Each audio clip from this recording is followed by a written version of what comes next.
Audit rectification report का मतलब। Housing society की ऑडिट रेक्टिफिकेशन रिपोर्ट का मतलब है हाउसिंग सोसाइटी की वित्तीय ऑडिट के दौरान पाई गई अनियमितताओं या गलतियों को ठीक करने के लिए बनाई गई रिपोर्ट। यह रिपोर्ट ऑडिट में पाई गई कमियों को दूर करने और भविष्य में ऐसी गलतियों से बचने के लिए उठाए जाने वाले कदमों को दर्शाती है।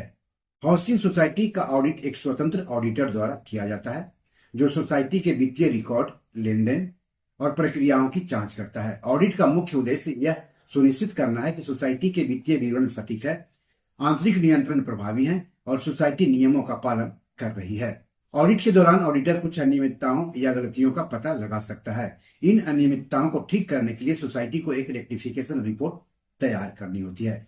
यानी जो ऑडिट रेक्टिफिकेशन रिपोर्ट होती है वह सोसाइटी तैयार करती है, यानी सोसाइटी की जो मैनेजिंग कमेटी होती है वह तैयार करती है। और ऑडिटर जो आपत्ति करते हैं, जो सवाल उठाते हैं, जो कमियां गिनाते हैं, उसके आधार पर सोसाइटी ये रिपोर्ट तैयार करती है, यानी मैनेजिंग कमेटी ये रिपोर्ट तैयार करती है।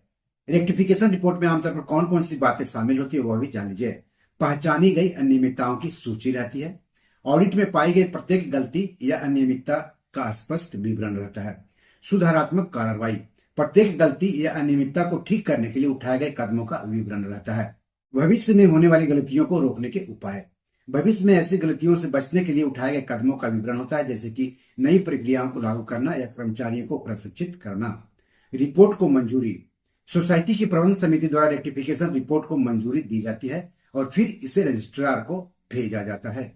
संक्षेप में हाउसिंग सोसाइटी की ऑडिट रेक्टिफिकेशन रिपोर्ट एक महत्वपूर्ण दस्तावेज है जो सोसाइटी के वित्तीय स्वास्थ्य को बनाए रखने और भविष्य में होने वाली गलतियों को रोकने में मदद करता है। दोस्तों, ये मेरी 7 किताब है जो कि amazon.com पर पब्लिश है। आप इसे डाउनलोड करके पढ़ सकते हैं। इन किताबों के लिंक्स इस वीडियो के डिस्क्रिप्शन में दिए हुए हैं। इन 7 किताबों में से 5 किताब मनी मैनेजमेंट पर है, यानी पैसा निवेश करके अधिक पैसा कैसे कमाएं पर आधारित है।